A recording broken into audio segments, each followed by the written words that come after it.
Hello students, how are you? Hope you are fine.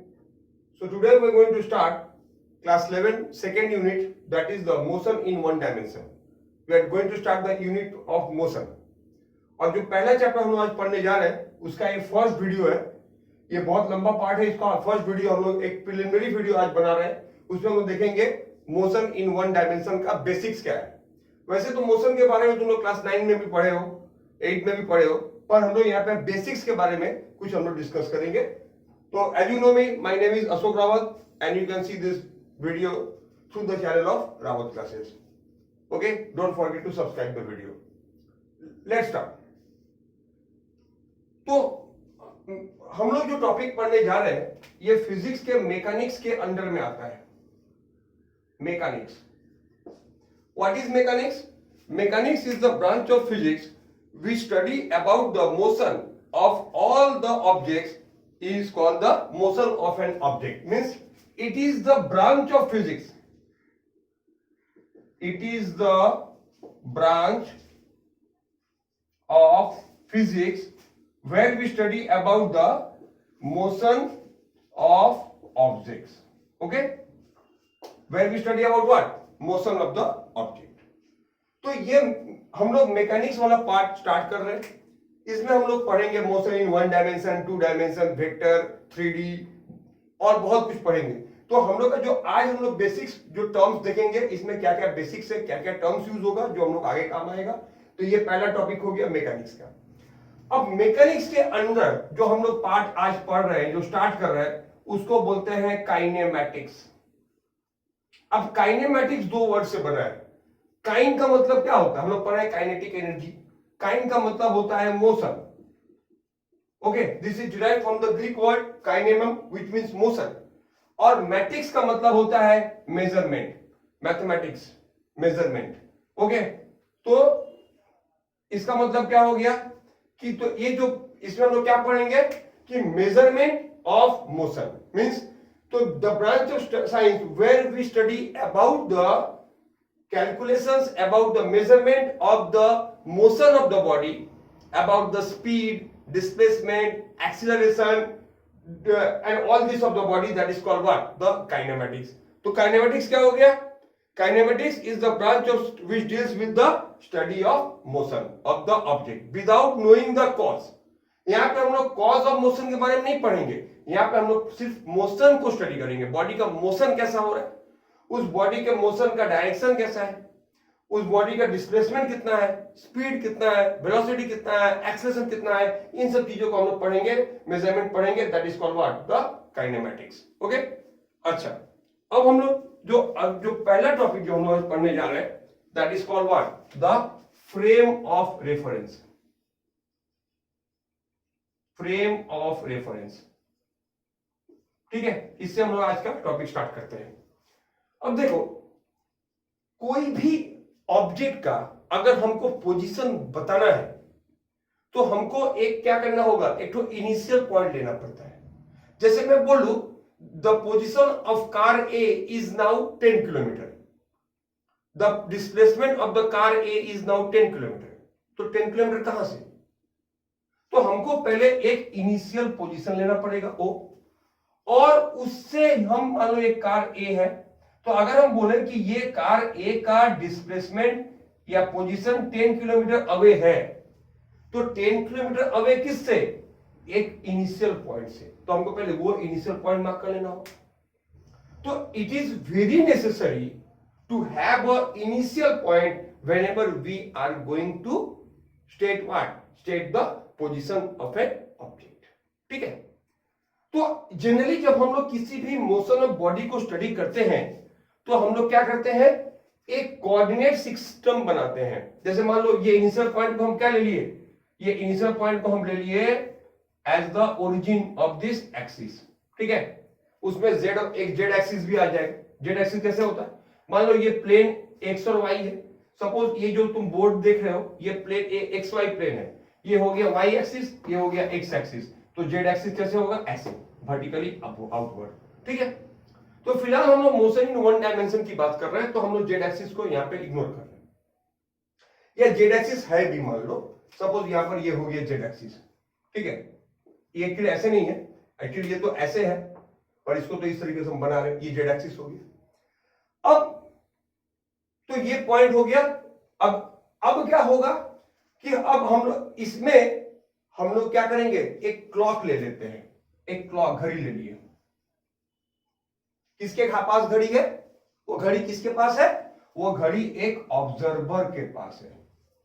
तो क्या हुआ फाइनली हमको क्या क्या मिला कि हम लोग एक कोऑर्डिनेट एक्सिस को इमेजिन कर रहे हैं, हम लोग एक कोऑर्डिनेट एक्सिस को इमेजिन कर रहे हैं और उस कोऑर्डिनेट एक्सिस में हम लोग क्या किए हैं, एक टाइम मशीन ले लिए हैं। तो this is the coordinate axis, suppose for हम एक्स वाई ही बना रहे हैं फिलहाल, और यहां पर एक तो ऑब्जर्वर है, उसके पास क्लॉक है, ठीक है। तो frame of reference is the system of coordinate axis with an observer with a clock to measure the passage of time and study the motion of the object in that time interval।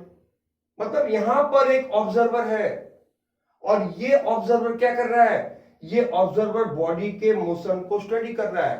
Body किधर जा रहा है, along the x axis जा रहा है, along the Y axis जा रहा है, या रैंडमली मूव कर रहा है, या कैसे मूव कर रहा है, बॉडी का स्पीड कितना है, बॉडी का वेलोसिटी कितना है, बॉडी का डिस्प्लेसमेंट कितना है, एक्सेलेरेशन कितना है, इन सब चीजों को मेजर कर रहा है। तो उसको हम क्या कहेंगे, दैट सिस्टम। तो frame of reference is what, frame of reference में हम लोग दो चीज मेजर करते हैं, एक तो हो गया पोजीशन और दूसरा क्या हो गया, टाइम इंटरवल। ठीक है, मतलब we are measuring the change in position, change in velocity या acceleration with the change in time, that is called what, that is called the disco, हो गया क्या, फ्रेम ऑफ रेफरेंस। ठीक है, तो फ्रेम ऑफ रेफरेंस का मतलब होता है क्या कि जब हम कोई बॉडी को पोजीशन और डिस्प्लेसमेंट को मेजर कर रहे हैं with the passage of time, मतलब ऑब्जर्वर एक जगह पर है और उसके पास एक टाइम मशीन भी है, एक क्लॉक भी है, with the passage of time वो उसको मेजर कर रहा है, उसी को हम लोग क्या कहते हैं, that is called what, that is called the frame of reference. अब फ्रेम ऑफ रेफरेंस का मैं एग्जांपल दे रहा हूं, इसको समझने के लिए हम एक एग्जांपल में चलते हैं। जैसे मान लो यहां पर यहां एक तो रेल लाइन है, इससे ट्रेन जा रहा है और यहां पर बाहर मैदान में एक आदमी है। तो ये मान लो इसके अंदर एक आदमी है, उसका ए नाम दे दिए, यहां पर एक आदमी बी है, ये जमीन पे बैठा हुआ ग्राउंड पे है, ये मूविंग ट्रेन में है। ठीक है, train is moving in a particular direction, try to understand. Now here is an aeroplane, यहां पर एक एरोप्लेन है। ठीक है, तो एरोप्लेन इस डायरेक्शन में फ्लाइट कर रहा है या किसी डायरेक्शन में उड़ रहा है। तो अब सवाल ये उठता है कि इस एरोप्लेन का स्पीड जो ये मेजर करेगा और जो ये मेजर करेगा, क्या दोनों सेम होगा? बिल्कुल नहीं, क्योंकि ये बॉडी ऑन ग्राउंड है और ये बॉडी कहां पे है, इन अ मूविंग ट्रेन। तो इसके लिए एरोप्लेन का जो मोशन होगा वो अलग तरीके का होगा, इसके लिए एरोप्लेन का मोशन क्या होगा, वो अलग तरीके का होगा। और जो एक और आदमी इस प्लेन में बैठा हुआ है उसके लिए एरोप्लेन का मोशन अलग तरह का होगा। जो इसके अंदर में है वो उसको फील ही नहीं होगा कि प्लेन मूव कर रहा है। ठीक है, जो आदमी इस प्लेन के अंदर में है उसके लिए तो क्या हो गया, उसके लिए एरोप्लेन का स्पीड क्या हो गया, 0 मान लो, कि उसको फील नहीं करे होगा। इसके लिए मान लो इसका v को v1 मान लेते हैं और इसके लिए स्पीड का v2 मान लेते हैं। तो इसका मतलब इस एरोप्लेन का हमको 3 स्पीड मिला, एक 0 मिला, एक v1 मिला, एक v2 मिला। कौन सा सही है, सही कौन सा है? अब सही तीनों ही सही है, सही तो तीनों है, लेकिन इसका मतलब क्या हुआ कि जब हम बताते हैं कि एरोप्लेन का स्पीड कितना है तो हमको उसके स्पीड के साथ साथ ये भी बताना होगा कि किस रिस्पेक्ट में। और जो जैसे हम बोले the speed of the plane is 400 kilometre per hour with respect to the ground. तो ये जो मैंने कहा with respect to the ground, वो ग्राउंड क्या हो गया, ग्राउंड बन गया इनर्शियल फ्रेम। ठीक है, तो इनर्शियल फ्रेम मतलब फ्रेम ऑफ रेफरेंस, ग्राउंड क्या बन गया, फ्रेम ऑफ रेफरेंस। तो फ्रेम ऑफ रेफरेंस का मतलब होता है कि जब हम कोई भी बॉडी का जो मोशन होता है वो वेरी करता है। जैसे मैं एग्जांपल दूं, मान लो हम इस रूम में बैठ के पढ़ रहे हैं या तुम लोग किसी रूम में बैठ के पढ़ रहे, तो अब तुम किस स्टेट में हो? तुम किस स्टेट में हो? ऑब्वियसली तुम बोलोगे सर हम तो रेस्ट में है, फाइन। लेकिन मान लो एक ऑब्जर्वर मून पर है, एक ऑब्जर्वर कहां पे है? मून पे है। वो अगर तुमको अपने पावरफुल टेलीस्कोप से या किसी तरीके से देख पा रहा है तो वो क्या देखेगा कि अर्थ रोटेट कर रहा है, तुम भी क्या है अर्थ के साथ घूम रहे हो, तुम्हारा जो टेबल है, चेयर है, रूम है, सब घूम रहा है। तो उसके लिए तुम क्या हो गए? उसके लिए तुम हो गए इन द स्टेट ऑफ मोशन। तो इसका मतलब अगर हम अर्थ पे हैं तो विथ रेफरेंस टू अर्थ, हम अगर अर्थ पे कहीं बैठे हुए हैं या खड़े हुए हैं या सो रहे हैं तो on with respect to the entire earth I am in rest. ठीक है?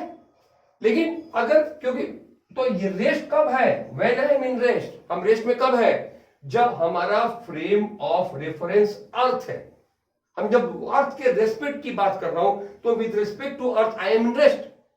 लेकिन अगर हम मून पे से कोई आदमी इसको देख रहा है तो क्या देख रहा है कि अर्थ रोटेट कर रहा है, अर्थ रिवॉल्व कर रहा है।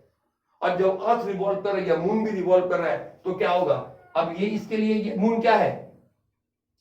तो मून पे मान लो ये जो आदमी है वो क्या देख रहा है कि ये जो आदमी है यहां बैठा हुआ है, स्टूडेंट पढ़ रहा है, वो मूव कर रहा है, रोटेट घूम रहा है अर्थ के साथ। तो ये क्या हो गया? इसके लिए ये क्या हो गया? इसके लिए मोशन में हो गया। तो इसका मतलब if I am sitting in my room then I am in rest for the earth but I am in motion for the moon. Similarly the moon is motion for me. अब अगर moon की बात करें तो moon मेरे लिए क्या है? मून मेरे लिए भी मोशन में है क्योंकि मून भी मूव कर रहा है। तो for this person the moon is in motion and for moon this person is in motion, but for any other point on the ground this person is in the state of rest. इसीलिए हम लोग कहते हैं कि absolute rest और absolute motion नाम का कोई चीज नहीं है। रेस्ट और मोशन डिपेंड करता है कि किसके रिस्पेक्ट में हम लोग ये बातों को कर रहे हैं। ये जो बात हम लोग कर रहे हैं वो किसके रिस्पेक्ट में कर रहे हैं, on that factors it depends. Okay students? अच्छा, नाउ तो please note it down all that had been told. तो now we are going to see, तो ये हो गया रेस्ट और मोशन किसके रेस्पेक्ट में है, हम लोग इन बातों को करते हैं। तो इसका मतलब समझ में आ गया होगा। तो ये जो अभी वापस एग्जांपल में आते हैं, ये जो अर्थ है जिसके रेस्पेक्ट में प्लेन का स्पीड v1 है वो एक रेफरेंस पॉइंट है, ये ट्रेन एक और रेफरेंस पॉइंट है और जो एरोप्लेन खुद रेफरेंस पॉइंट है। तो with reference to aeroplane any body in the aeroplane is in the state of rest, तो v0 होगा। With reference to the train उसका स्पीड ये होगा, with reference to the earth या ग्राउंड उसका स्पीड ये होगा। तो ऑल डिपेंड्स, मोशन क्या होगा, वेलोसिटी क्या होगा, वो डिपेंड करता है क्या? फ्रेम ऑफ रेफरेंस के ऊपर में। और यही मेन इंपॉर्टेंट कॉन्सेप्ट है फ्रेम ऑफ रेफरेंस का, जिसमें मैं ठीक है। तो समझ में आ गया होगा फ्रेम ऑफ रेफरेंस का मतलब। तो फ्रेम ऑफ रेफरेंस का मतलब समझ में आ गया होगा, ठीक है। तो फ्रेम ऑफ रेफरेंस मतलब क्या होता है कि हम जब भी किसी बॉडी को बता रहे हैं कि बॉडी का पोजीशन क्या है, तो हमको या स्पीड क्या है, तो हम किसी एक चीज के रिस्पेक्ट में बता रहे हैं। जैसे मान लो तुम एक ट्रेन में बैठे हुए हो, तुम्हारे बगल में एक पैसेंजर बैठा हुआ है, वो पैसेंजर तुम्हारे लिए रेस्ट में है, लेकिन अगर कोई उसको ग्राउंड के ट्रेन के बाहर से देख रहा है तो तुम दोनों ही क्या हो? मोशन में हो। तो तुम अगर तुमसे पूछा अच्छा अब बताओ तुम रेस्ट में हो कि मोशन में हो, तो ये डिपेंड करता है। एब्सोल्युटली हम नहीं बोल सकते हैं कि यू आर इन रेस्ट और यू आर इन मोशन। तब यहां पर क्या हो रहा है? रेस्ट और जो मोशन जो है वो डिपेंड करता है हम किसके रेस्पेक्ट में बात करना चाह रहे हैं। अगर ट्रेन टू ट्रेन की बात है तो ऑल आर रेस्ट। अगर ट्रेन को रेफरेंस पॉइंट लोगे, रेफरेंस पॉइंट लेते हो तो ऑल आर रेस्ट। और अगर बाहर की बात करते हो तो all are in the state of motion. Okay students? तो अब ये जो फ्रेम ऑफ रेफरेंस होते हैं ना, फ्रेम ऑफ रेफरेंस, इसको हम शॉर्ट में लिख दे रहे हैं फ्रेम ऑफ रेफरेंस। ओके, ये दो तरह का होता है। एक को कहते हैं इनर्शियल फ्रेम और दूसरे कहते हैं नॉन इनर्शियल फ्रेम। अब ये इनर्शियल फ्रेम का मतलब क्या हुआ? इनर्शियल फ्रेम का मतलब हुआ the frame of reference in which Newton's laws are followed. अब न्यूटन लॉ के बारे में तुम लोग 9 में पढ़े हो, हम लोग अगले इसके बाद के चैप्टर में लॉज ऑफ मोशन में फिर से पढ़ेंगे डिटेल्स में, but I hope you all have the concept of the first second third law, 9 में 10 में पढ़े ही हो। अच्छा, तो इनर्शियल फ्रेम का मतलब होता है वो फ्रेम ऑफ रेफरेंस जिसमें न्यूटन्स लॉ फॉलो होता है।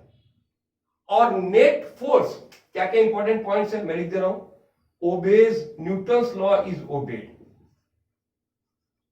न्यूटन्स लॉ इज ओबेड, पहला हो गया। दूसरा पॉइंट हो गया क्या कि जो भी बॉडी इस इनर्शियल फ्रेम में रहेंगे उनके ऊपर नो नेट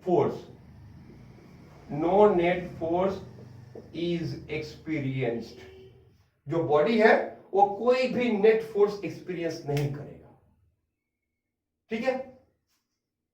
अच्छा, और थर्ड पॉइंट क्या होगा, ये हम लोग इनमें कौन कौन से चीजों को लेते हैं, कैसा कैसा रेफरेंस फ्रेम होता है। The reference frame is either stationary, मतलब एट रेस्ट लिख दो, एट रेस्ट, और मूविंग विथ कांस्टेंट स्पीड।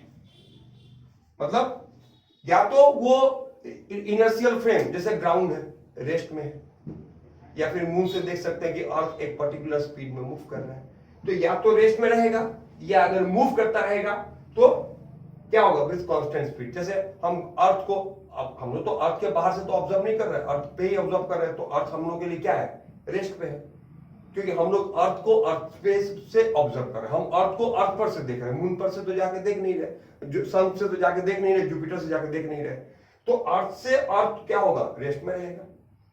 और या तो तुम कोई मूविंग कार में जा रहे हो, जो कार एक पर्टिकुलर स्पीड में जा रहा है, जब वो कार किसी पर्टिकुलर स्पीड में जा रहा है देन ऑल्सो, या कार रुका हुआ है then also you are in the inertial frame. अब आते हैं non inertial frame. Non inertial frame का मतलब क्या होता है, जहां पर न्यूटन्स लॉ फॉलोड नहीं होते, और ठीक है, वेयर नॉट ओबेड, ठीक। The observer experiences some pseudo force, कुछ स्यूडो फोर्स ऑब्जर्वर एक्सपीरियंस करते हैं। कौन ऑब्जर्वर, जो नॉन इनर्शियल फ्रेम में रहते हैं वो कुछ स्यूडो फोर्सेस को ऑब्जर्व करते हैं, ठीक है, वो हो गया नॉन इनर्शियल फ्रेम। अच्छा, उसके बाद हम लोग क्या बात करेंगे कि दे एक्सपीरियंस सम स्यूडो फोर्स। जैसे मैं एग्जांपल दे रहा हूं, मान लो तुम कार में जा रहे हो, अचानक कार का ब्रेक लगा, what you experience, you experience A jerk.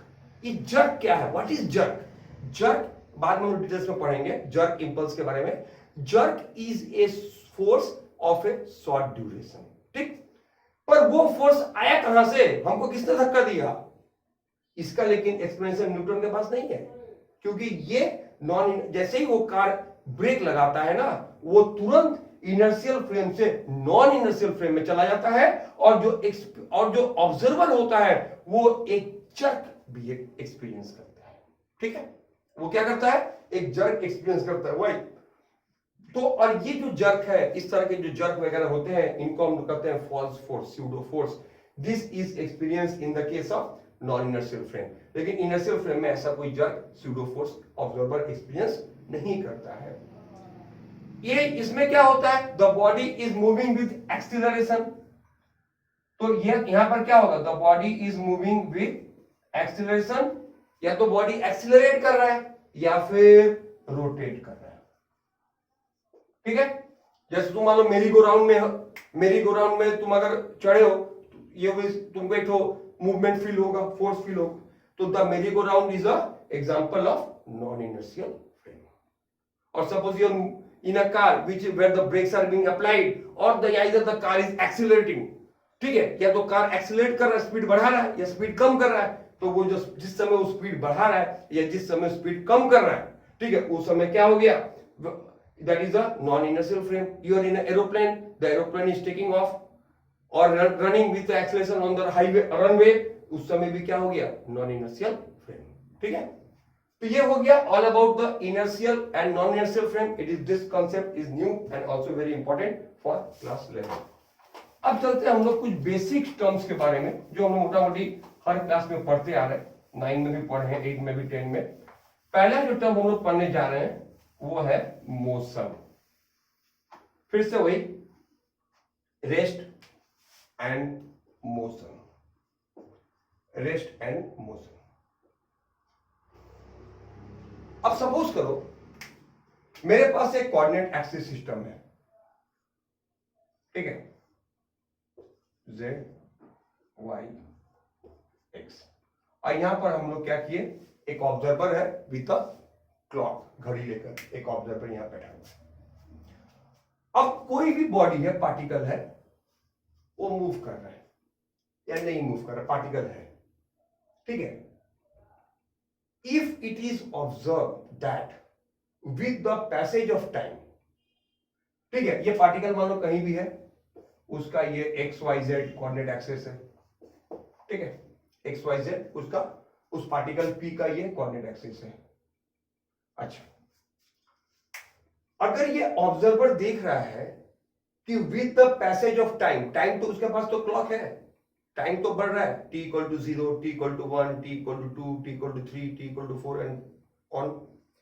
With the passage of time अगर वो ऑब्जर्व कर रहा है क्या, कि उसका जो कोऑर्डिनेट एक्सिस है उस पार्टिकल का, उनमें कोई चेंज नहीं आ रहा है. There is no change in the coordinates of the particle with the passage of time. मतलब एक्स कोऑर्डिनेट जितना था उतना ही है, वाई जैसे मान लो हम इसका नंबर दे दिए 2 3 4, ठीक है, कुछ भी 5, तो मान लो हम शुरू में देखें कि एक्स कोऑर्डिनेट 2 है, वाई 3 है, जेड 5 है. 5 सेकंड बाद देख रहे हैं कि यही है, 10 सेकंड बाद देख रहे हैं वही है, 20 सेकंड बाद देख रहे हैं वही है, इनमें कोई भी एक चेंज नहीं आया. तब क्या कहेंगे, तब कहेंगे the particle is in the state of rest. तो इसी को हम लोग जो छोटे क्लास से क्या पढ़ते आ रहे हैं कि रेस्ट का मतलब क्या होता है, कि पार्टिकल अपने position with the immediate surrounding के साथ चेंज नहीं कर रहा है. There is no change in the position, no change in the coordinates of the particle with the surrounding with the passage of time, then we will say that the particle is in the state of rest. ठीक, तुम अगर मान लो बैठ के ही video देख रहे हो, 10-15 देर का वीडियो है, तुम अगर बैठे ही रह गए तो तुम्हारा फोन से दूरी, वॉल से दूरी या रूम में सीलिंग से दूरी, जो दूरी है वो सेम है, उसमें चेंजेस नहीं आ रहा है. इसका मतलब you are in the state of what, rest. अब मान लो सुबह जाकर तुम मॉर्निंग जॉगिंग कर रहे हो मैदान में, तो क्या हुआ, तुम मान लो यहां से स्टार्ट किए, यहां से जा रहे हो, फिर घूम के आ रहे हो, तो मान लो ये स्टार्टिंग पॉइंट है तुम्हारा, तो आफ्टर तुम कुछ देर बाद यहां नजर आओगे, कुछ देर बाद यहां नजर आओगे, कुछ देर बाद यहां नजर आओगे. तो इसका मतलब क्या हुआ कि मान लो एक ही डायरेक्शन, तुम मान लो स्ट्रेट लाइन में जा रहे हो, तो तुम्हारा एक्स कोऑर्डिनेट मान लो ये 0 था, अब एक्स कोऑर्डिनेट 5 हो गया, फिर एक्स कोऑर्डिनेट क्या हो गया, 10 हो गया, फिर एक्स कोऑर्डिनेट कितना हो गया, 20 हो गया, मान लो आफ्टर सम टाइम इंटरवल, तो तुम्हारा एक्स कोऑर्डिनेट चेंज हो रहा है. तो अगर ऐसा है कि इनमें से कोई भी एक चेंज हो रहा है या तीनों ही चेंज हो रहा है with the passage of time, तब क्या कहेंगे, the body is in the state of motion. तो मोशन का मतलब क्या होता है कि बॉडी का जो कोऑर्डिनेट्स है, ठीक है, जो हम लोग रेफरेंस पॉइंट के साथ जो कोऑर्डिनेट एक्सेस बनाए हैं, अगर बॉडी के वो कोऑर्डिनेट्स चेंज हो रहे हैं, तब हम क्या कहेंगे, क्या कहेंगे, क्या, the body is in the state of motion. ठीक है, तो हम कहेंगे क्या, the body is in the state of motion. तो रेस्ट और मोशन का मतलब समझ में आ गया कि बॉडी का सिंपल मोटे तौर पे क्या समझोगे कि अगर बॉडी का position with respect to surrounding change हो रहा है मतलब रेस्ट में है, नहीं हो रहा है मतलब चेंज नहीं हो रहा है तो रेस्ट पर है, चेंज हो रहा है मतलब मोशन में है. अब देखो, rest and motion are relative terms, ये दोनों रिलेटिव टर्म्स हैं. क्यों? हम लोग पहले ही बात कर चुके हैं, ये कोई बॉडी रेस्ट में भी हो सकता है और मोशन में भी हो सकता है। ओके, जैसे हम लोग अभी बात कर रहे थे रेफरेंस पॉइंट का, ट्रेन का। ट्रेन में तुम्हारे पास साथ जो पैसेंजर बैठा है वो तुम्हारे लिए रेस्ट में है, लेकिन ट्रेन के बाहर के जो ऑब्जर्वर है उसके लिए वो क्या है? वो मोशन में है। तो rest and motion are relative terms. Okay, अच्छा, now let's come to the बहुत इंपॉर्टेंट बात है, वो है the concept of point mass. ये फिजिक्स में तुम लोग का क्लास 11 का फिजिक्स तो स्टार्ट हो रहा है, तो फिजिक्स में हम लोग पॉइंट मास या पार्टिकल वर्ड यूज करते हैं। ये दोनों है क्या? ये क्या मीन करता है?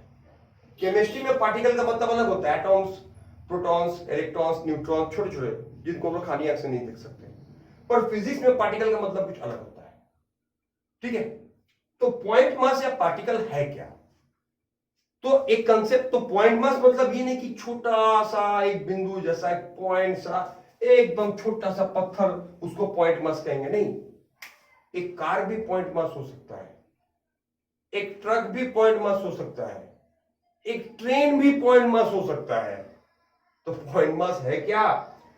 Point mass is a particle, is a substance if the distance travelled by the substance is much greater than the size of the substance. मतलब ये कोई भी चीज हो सकता है।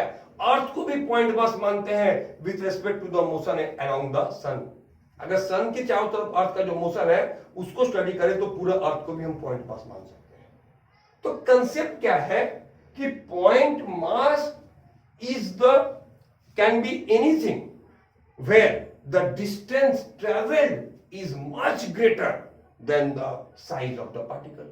अब मान लो एक ट्रेन है, वो 1000 किलोमीटर, उसका डिस्टेंस कितना होगा? मान लो 200 मीटर, और उसका लेंथ होगा 200 मीटर, और वो ट्रेवल कर रहा है 1000 किलोमीटर। तो distance travel is much greater compare to the length. तो एंटायर ट्रेन को भी क्या करेंगे? Point mass. तो उसको हम कैसे स्टडी करेंगे? उसको बाद में पढ़ेंगे। तो पॉइंट का सेंटर को लेना पड़ता है, सेंटर ऑफ मास वाला कंसेप्ट आएगा, वो नेक्स्ट चैप्टर में सब आएंगे, अभी उसमें नहीं आ रहे। अभी हम लोग सिर्फ मोशन काइनेमेटिक्स पढ़ना है। तो पॉइंट मास का मतलब क्या हो गया कि पॉइंट मास का मतलब होता है क्या? एक तो point mass can be is the object where the distance traveled by the object is much greater than the size of the object. अब size of object कुछ भी हो सकता है. It can be like in the that object can be a car, can be a person, can be a train, can be a aeroplane, anything. एक aeroplane को point mass मान सकते हैं कि हजारों हजार उसका लेंथ जितना भी हो, उस हजारों किलोमीटर डिस्टेंस ट्रैवल कर रहा है, तो an aeroplane can also be a point mass. Earth can also be a point mass with respect to the motion around the sun. ठीक है. तो ये पॉइंट मास की कंसेप्ट को हम लोग जब भी फिजिक्स में कोई पार्टिकल को मोशन को स्टडी करते तो उसके पॉइंट मान लेते हैं. ठीक है. उसका पॉइंट कौन सा पॉइंट होता है? Centre of mass, centre of gravity, उसके बारे में तो नेक्स्ट चैप्टर में पढ़ेंगे. तो ये हो गया कंसेप्ट ऑफ पॉइंट मास. ठीक है. ओके स्टूडेंट्स, तो रेस्ट एंड मोशन हो गया. अब आगे बढ़ते हैं हम लोग. अब चलते हैं next pair of topics, that is distance and displacement. देखो डिस्टेंस क्या होता है? What is distance? डिस्टेंस का मतलब होता है, तुम लोग पढ़े भी हो, जानते हो definition, the length of the actual path travelled bye a moving body. एक मूविंग बॉडी कितना डिस्टेंस ट्रेवल किया उसको हम लोग क्या कहते हैं? That is called what? कितना. जैसे मान लो एक पार्टिकल यहां से चल के इधर गया, फिर इधर गया, फिर इधर गया, फिर यहां पहुंचा. तो ये मान लो 1 मीटर है, ये 2 मीटर है, ये 3 मीटर है, ये फिर से 1 मीटर है. तो कितना डिस्टेंस हुआ उसका? 1 + 2 3 + 3 6 + 1 7. तो what is the distance? 7 metre. तो distance is the length of the actual path travelled by the moving body. उसको हम क्या कहेंगे? That is called what? The distance. ठीक है. It is a scalar quantity. इसका कोई डायरेक्शन नहीं है, क्योंकि इधर जा रहा है, फिर इधर चला गया, इधर चला गया, डायरेक्शन चेंज होता जा रहा है. It is a scalar quantity. It has no direction. और यूनिट क्या है? क्योंकि लेंथ है ना डिस्टेंस, तो ऐसा यूनिट क्या होगा? मीटर. ऐसा यूनिट इज मीटर. लेकिन हम लोग अगर डिस्टेंस छोटा है तो किलोमीटर भी यूज कर, बड़ा है तो किलोमीटर भी यूज कर सकते हैं. ठीक है. और बहुत सारे डिस्टेंस तुम लोग पढ़े ही हो, लोअर क्लासेस में लाइट ईयर है, एंगस्ट्रॉम है, पार्सेक है, वगैरह वगैरह। अच्छा, सेंटीमीटर, मिलीमीटर, ये सब क्या है? They are all measuring the distance. अच्छा, ये हो गया मीटर, ऐसा unit of distance is metre. अब आते हैं तो अगला जो टॉपिक हम लोग का है वो है डिस्प्लेसमेंट।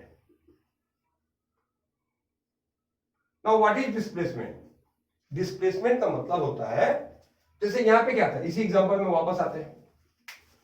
पार्टिकल ए से स्टार्ट हुआ था, बी तक गया, तो एक लाइन इमेजिन करो, straight line joining A and B. अब एक इमेजिन करो कि एक स्ट्रेट लाइन है जो ए और बी को ज्वाइन कर रहा है, ठीक, ए से बी को ज्वाइन कर रहा है, तो उस स्ट्रेट लाइन को क्या कहोगे? उस स्ट्रेट लाइन को कहेंगे क्या? डिस्प्लेसमेंट, उसका लेंथ को। तो डिस्प्लेसमेंट का डेफिनेशन क्या हो गया? Shortest distance between the from the between what? Initial point and final point. मतलब इनिशियल पॉइंट, यहां के लिए इनिशियल पॉइंट क्या है? ए है, और फाइनल पॉइंट क्या है? बी है। तो ए से बी तक का जो शॉर्टेस्ट डिस्टेंस है उसको हम क्या कहते हैं? उसको कहते हैं क्या? डिस्प्लेसमेंट। अब तुम इसको एक चीज देख पा रहे हो कि ये एक डायरेक्शन में जा रहा है, ठीक है, ये एक डायरेक्शन में जा रहा है, इसका एक पर्टिकुलर डायरेक्शन है, ए टू बी। पहले क्या था? इसका कोई डायरेक्शन नहीं था, पर इसका कोई डायरेक्शन है, तो इसीलिए इट इज अ क्या? Vector quantity. और दो तीन बातें बता दूं तो चलो हम लोग फट से देख लेते हैं the difference between distance and displacement. Distance और डिस्प्लेसमेंट के बीच में क्या डिफरेंस है, उस डिफरेंस को हम लोग स्टडी कर लेते हैं। ओके, देखो, तो distance please note it down, book में भी दिया है, फिर भी बुक नहीं है तो लिख लो। डिस्टेंस और डिस्प्लेसमेंट। डिस्टेंस क्या है? Length of the actual path, length of actual path, मतलब बॉडी जिस रास्ते से जा रहा है वो क्या है? उसको हम कहते हैं क्या? That is called what? The distance. और डिस्प्लेसमेंट क्या है? Shortest distance. अभी हम बात किए थे, shortest distance between the initial position and the final position, उसको क्या कहेंगे? That is called what? That is the called the displacement. Okay, अच्छा, नेक्स्ट जो टॉपिक हम लोग का हो गया, तो ये हो गया length of the actual path, ये क्या हो गया? Shortest distance. उसके बाद ये है स्केलर। डिस्टेंस क्या है? स्केलर क्वांटिटी है, मतलब इट हैज नो डायरेक्शन और it is a vector. For a moving body it can not be zero, ये जीरो नहीं हो सकता। फॉर ए मूविंग बॉडी, अगर कोई बॉडी मूव कर रहा है, क्या हम बोल सकते हैं कि मैंने यहां से जीरो डिस्टेंस कवर किया? हम चल भी रहे हैं और बोले डिस्टेंस मेरा ट्रैवल जीरो है? नहीं। क्या हम बोल सकते हैं कैन नॉट बी जीरो और नेगेटिव? क्या हम बोल सकते हैं कि हम -5 किलोमीटर डिस्टेंस ट्रैवल करके आ रहे हैं? इसका कोई मतलब है? नहीं। तो distance can not be negative, distance can not be zero. पर डिस्प्लेसमेंट एक वेक्टर क्वांटिटी है, वो डिपेंड करता है डायरेक्शन का। मतलब मान लो बॉडी अगर इधर स्टार्ट हुआ है, अगर हम इसको पॉजिटिव लेते हैं और बॉडी अगर इधर ट्रैवल करने लगे तो उसका डिस्प्लेसमेंट क्या होगा? नेगेटिव होगा। तो displacement can be negative, why? When the body starts travelling in opposite direction, and displacement can also B zero. Displacement क्या हो सकता है स्टूडेंट्स? जीरो भी हो सकता है। कब? when displacement can be zero, note it down, when the body comes back to the initial position by whatever path it travel। मतलब नहीं, मान लो बॉडी ए से वापस ए में आ गया, अब ये ऐसे आया कि ऐसे आया कि ऐसे घूम के आया, उससे कोई मतलब नहीं होगा। अगर बॉडी ए से चला है वापस ए में आ गया, इसका मतलब क्या हो गया?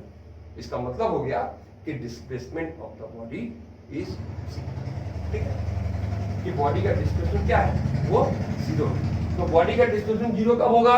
जब बॉडी अपना इनिशियल पोजीशन पे वापस चलाएगा। लेकिन डिस्प्लेसमेंट कभी जीरो या नेगेटिव नहीं हो सकता है for a moving body. Okay, तो ये तीन इंपॉर्टेंट और भी जो है मेन तीन जो डिफरेंसेस है वो बता दिए। हाँ, तीनों का यूनिट मीटर है, इसका ऐसे यूनिट भी क्या होता है, मीटर। ओके, तो अब आते हैं, बात करते हैं स्पीड और वेलोसिटी। अगला टॉपिक हम लोग का है speed and velocity. Okay, now what is speed? Speed का कंसेप्ट क्या है? स्पीड किसको बोलते हैं? स्पीड का मतलब होता है the distance travelled by a body in unit time. Okay, speed actually क्या है? स्पीड का मतलब क्या हो गया? Distance travelled by a body in unit time. ठीक है, यूनिट टाइम, 1 सेकेंड, 1 आवर, जो भी है। तो डिस्टेंस ट्रेवल बाय बॉडी मतलब एक यूनिट टाइम ले लो, चलो हम यूनिट टाइम को 1 सेकेंड लेते हैं। तो 1 सेकेंड में देखा गया कि 1 सेकेंड में बॉडी 10 मीटर ट्रेवल कर रहा है। 1 सेकेंड में बॉडी कितना ट्रेवल कर रहा है? 10 मीटर। तो हम क्या कहेंगे, उसका बॉडी का स्पीड कितना हो गया? 10 मीटर पर सेकेंड। तो एक्चुअली देखा जाए तो स्पीड क्या है? Speed is just a measurement of distance travelled. Speed distance ही है, लेकिन कौन सा डिस्टेंस? जितना डिस्टेंस वो बॉडी 1 सेकेंड में ट्रेवल कर रहा है, उतने डिस्टेंस को हम क्या कहेंगे? That distance is called speed. Okay, what is the unit? तो ऐसा यूनिट क्या होता है? मीटर पर सेकेंड, और एक और यूनिट जो जानते ही हो, किलोमीटर पर आवर। ठीक है, और एक यूनिट क्या है? Kilometre per hour. तो this is the speed, distance travel by the body in unit time. अब देखो, यूनिफॉर्म स्पीड, ठीक है, ये क्या होता है? और फिर आते हैं नॉन यूनिफॉर्म। यूनिफॉर्म स्पीड किसको बोलते हैं? यूनिफॉर्म स्पीड का मतलब होता है, देखो यूनिफॉर्म स्पीड किसको बोलते हैं? If a body covers equal distances in equal time interval. मतलब सपोज मान लो यहां t इक्वल टू 0 है, ठीक है, ये t इक्वल टू 10 हो गया, ये t इक्वल टू 20 हो गया, ये t इक्वल टू 30 हो गया। अब हम लोग ऑब्जर्व कर रहे हैं क्या कि ये इतने दूर में बॉडी गया 10 मीटर, इतने दूर में भी 10 मीटर, इतने दूर में भी 10 metre. Means the body is covering equal distances in equal time interval. इसका मतलब क्या होता है? This is what? This is uniform speed. ये क्या है स्टूडेंट? ये है uniform speed, equal distances, equal time interval. लेकिन अगर ऐसा हो कि यहां पे क्या 10, फिर 15, फिर 20, फिर 10, फिर 5, तो क्या होगा?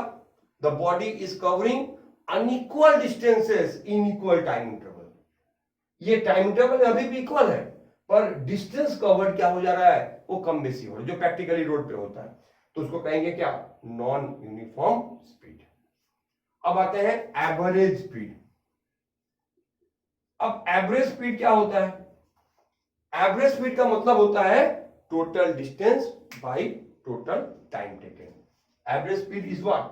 Total distance by total time taken. एक बॉडी कितना डिस्टेंस ट्रेवल किया और कितना उसका टाइम टेकन है, तो इसको कहते हैं क्या? Average speed. अब यहां पे मैं 2-3 बात बोल दूं, उसके बाद हम लोग एक लास्ट में न्यूमेरिकल करेंगे। और तो स्पीड का फॉर्मूला क्या होता है? हमको सबको पता है, speed is equal to distance by time. ठीक है, पर ये फॉर्मूला जनरल फॉर्मूला नहीं है। ये फॉर्मूला तभी अप्लाई होगा when the body is moving with uniform speed. जब बॉडी यूनिफॉर्म स्पीड में जा रहा है तब हम लोग ये फॉर्मूला अप्लाई करेंगे। कौन सा फॉर्मूला? Distance by time.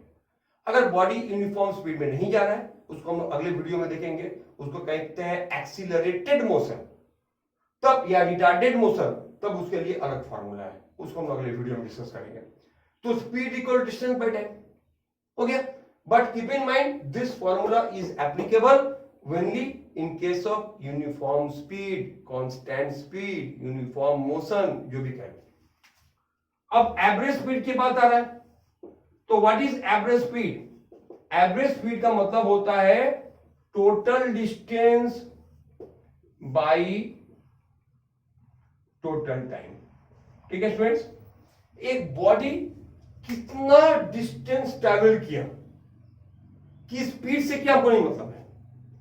जैसे मान लो एक बॉडी ए से बी तक गया.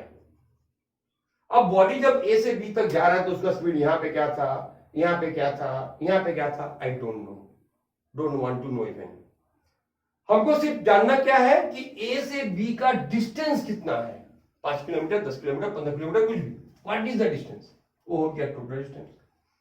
ए से बी तक जाने में समय कितना लगा, टाइम कितना लगा, टोटल टाइम. सपोज ए से बी का डिस्टेंस है 15 किलोमीटर और जाने में लगा 3 घंटा, तो एवरेज स्पीड क्या हो गया? 15/3, 5 किलोमीटर पर. ठीक है, 5 किलोमीटर पर आवर क्या बन गया? ये बन गया एवरेज स्पीड. ठीक है, तो अब यहां पर हम लोग को समझना होगा कि एवरेज स्पीड का मतलब क्या होता है. कि average speed is not the average of all the actual speed. नहीं, एक्चुअल स्पीड से मतलब नहीं है. मतलब यहाँ पे बॉडी का स्पीड 5 की जगह 10 भी हो सकता है, यहाँ पे 2 भी हो सकता है, कुछ देर के लिए रुक भी जा गया होगा. वॉट एवर भी, I don't know, not required to know the actual speed. Average speed का मतलब होता है total distance by total time. Okay, तो हम लोग एक न्यूमेरिकल करते हैं, एक सम कर लेते हैं. A car travels first half distance between 2 places at 40 kilometre per hour. तो एक सम कर लेते हैं इसको समझने के लिए, उसके बाद हम लोग आगे बढ़ेंगे. कि एक कार ऐसे जा रहा है कि वो अपना फर्स्ट हाफ डिस्टेंस ट्रेवल किया कैसे. ओके, तो a car travels first, a car travels first half distance at 40 kilometre per hour and rest half at 60 kilometre per hour. Find average speed. ठीक, तो एक कार को मान लो ये मोशन था, पूरा डिस्टेंस को हम x मान लिए. मान लो ए से बी कार गया, वो इसका मिड पॉइंट है. ये पूरे डिस्टेंस को ए टू बी, पूरे डिस्टेंस को x मान लिए. तो ये कितना होगा? x/2. ये कितना होगा? x/2. तो इस ड्यूरेशन में कार का स्पीड कितना है? 40. इस ड्यूरेशन में कार का स्पीड कितना है? 60. तो हमको ये 40-60 से कोई मतलब नहीं है. हमको जानना है कि ए से बी जाने में समय कितना लगा. ठीक है, ए से बी जाने में समय कितना लगा और ए से बी का टोटल डिस्टेंस कितना है. तो चलो, let the total distance between A and B is x kilometre per hour. ठीक है, तो टोटल डिस्टेंस क्या हो गया? x पकड़ लिए. तो फर्स्ट हाफ t1 क्या होगा बोलो. तो ये दूर तो यूनिफॉर्म स्पीड है ना, यहां से यहां तो गया एक ही स्पीड से. तो time equal to distance by speed वाला फॉर्मूला अप्लाई कर सकते हैं. तो t1 इक्वल टू डिस्टेंस मतलब x/2/40, मतलब क्या आ गया? x/80 our. ठीक है, t1 मतलब यहां से यहां जाने में कितना समय लगा. अब t2 निकाल लो. x/2/60 मतलब यहां से यहां जाने में कितना समय लगा, वो कितना होगा? x/120 our. ठीक है, तो टोटल टाइम कितना हो गया? x/80 प्लस x/120 कितना होगा? 80-120 का क्या हो गया? 240. तो यहां लिख दो 3x प्लस 2x, 5x/240 मतलब x/48. ठीक है, x/48 आवर. अब लिखो एवरेज स्पीड. एवरेज स्पीड क्या होगा? Total distance by total time. तो what is average speed? Total से क्या है? x और टोटल टाइम क्या है? x/48. तो ये x कट जाएगा, 48 किलोमीटर पर आवर. ठीक है, तो एवरेज स्पीड कितना निकला? 48 किलोमीटर पर आवर। ऐसे एवरेज निकालते कितना आता है 40 60 का 50 आता है, पर उस तरीके से नहीं निकालना है क्योंकि एवरेज स्पीड का ओरिजिनल स्पीड से मतलब नहीं है। ओरिजिनल स्पीड से हम लोग एवरेज स्पीड निकाल भी नहीं सकते हैं क्योंकि एवरेज स्पीड का फॉर्मूला हमको क्या करना होगा, total distance by total time, ये फॉर्मूला अप्लाई करना है, ये कंपलसरी है। ओके स्टूडेंट्स, तो इस वीडियो में हम लोग सिर्फ स्पीड तक पढ़ते हैं, ये एक प्रिलिमिनरी वीडियो था और I hope in the next video which you will get very soon we will study about the velocity, about acceleration, about displacement, about the equation of motion, graphical representation of motion, उन सब चीजों को हम लोग फिर अगले video में details में पढ़ेंगे। Okay students, till then have a nice day.